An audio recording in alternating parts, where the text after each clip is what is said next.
Screen पर लेकर आते हैं स्टॉक, क्योंकि उससे जुड़ी हुई एक खबर आती है। पेटीएम के फाउंडर विजय शेखर शर्मा को एक नोटिस भेजा गया है। ये moneycontrol.com के हवाले से दरअसल खबर आ रही है।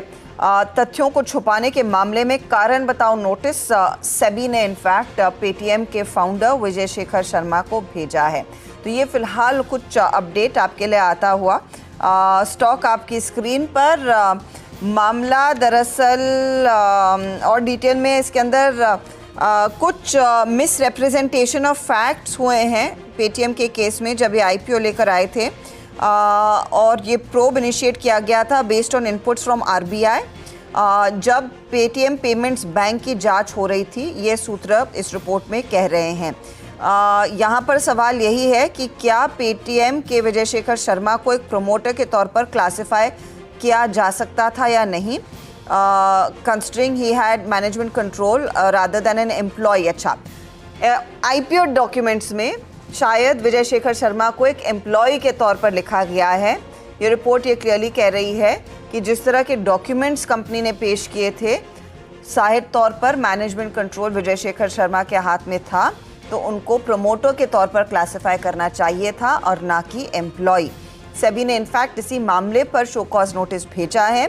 इस शो कॉज नोटिस में कंपनी के डायरेक्टर्स जो उस समय थे आईपीओ से पहले, उनसे भी जांच की जा रही है। उनको भी एक नोटिस गया है कि कैसे इन्होंने विजय शेखर शर्मा के इस पर्टिकुलर स्टांट्स को एंडोर्स किया। तो ये क्रक्स है उस मैटर का। स्टॉक आपके सामने 6% मिनटों में नीचे आ चुका है। अब क्या इसमें फाइनल एक्शन आएगा या नहीं, फिलहाल ये सिर्फ शो कॉज नोटिस है।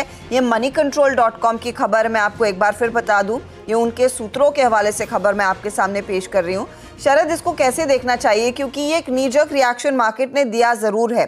क्या ये एक सीरियस ऑफेंस माना जा सकता है जो रिपोर्ट उल्लेख कर रही है कि आईपीओ डॉक्यूमेंट्स में विजय शेखर शर्मा को प्रमोटर नहीं बल्कि एक एम्प्लॉय के तौर पर क्लासिफाई किया था? ये मुझे नहीं लगता कि बहुत ज्यादा कोई ये मटेरियल इशू है। ऑब्वियसली अगर रेगुलेटरी ओवरहैंग रहता है तो प्रॉब्लम तो होती है, but on the face of it मुझे नहीं लगता कि इसकी वजह से कोई बहुत बड़ा चैलेंज, जैसे बिजनेस कंटिन्यूटी है उसमें कोई चैलेंज आएगा। कंपनी अपना पॉइंट ऑफ व्यू क्लैरिफाई करेगी अगर वो सेबी को सेटिस्फैक्टरी लगता है। लेकिन अगर मिसरिप्रेजेंटेशन हुई है तो बेस्ट चीज तो यही होगी कि कंपनी अपनी तरफ से उस चीज को क्लैरिफाई करे और एक्सेप्ट करे कि हाँ गलती हुई है, और फिर उस पे जो पेनल्टी जो भी क्लॉज है वो रिपे करे। बट उससे मुझे नहीं लगता कि बहुत ज्यादा कोई फर्क पड़ता है। बिजनेस जैसे रन होता है डिफैक्टो सबको पता ही था कि विजय शर्मा की क्या पोजीशनिंग है। तो मुझे लगता है ऑब्वियसली रेगुलेटरी मिस रिप्रेजेंटेशन है, तो उसकी वजह से जो सेबी एक्शन लेगी वो उनको कंप्लाई करना चाहिए। और जहां तक प्राइस रिएक्शन का सवाल है, अब लगभग 3 टाइम ईवी टू सेल्स पे कंपनी ट्रेड कर रही है, तो मुझे लगता है ज्यादातर प्रॉब्लम शायद प्राइस्ड इन है। बाकी सारे प्लेटफॉर्म कंपनीज में कोई भी आपको ये वैल्यूएशन पे आज के दिन नहीं मिलती है, ज्यादातर स्टॉक 7-8 टाइम मिलते हैं। तो मुझे लगता है अब ज्यादातर चीजें बिहाइंड अस हैं, और जोमेटो के संग वो जो एंटरटेनमेंट बिजनेस वगैरह उन्होंने बेचा है वो भी लगभग हो गया है। तो अब यहाँ से ग्रेजुअली आपको इम्प्रूवमेंट ही देखने मिलना चाहिए। ये इशू का ओवरहैंग आज हो सकता है बहुत ज्यादा रहे, बट मुझे नहीं लगता कि जैसे जैसे और डिटेल्स निकल के आती है इससे बहुत ज्यादा फर्क पड़ेगा जो पेटीएम के प्राइसेस पे। सिर्फ एक पेज फंसे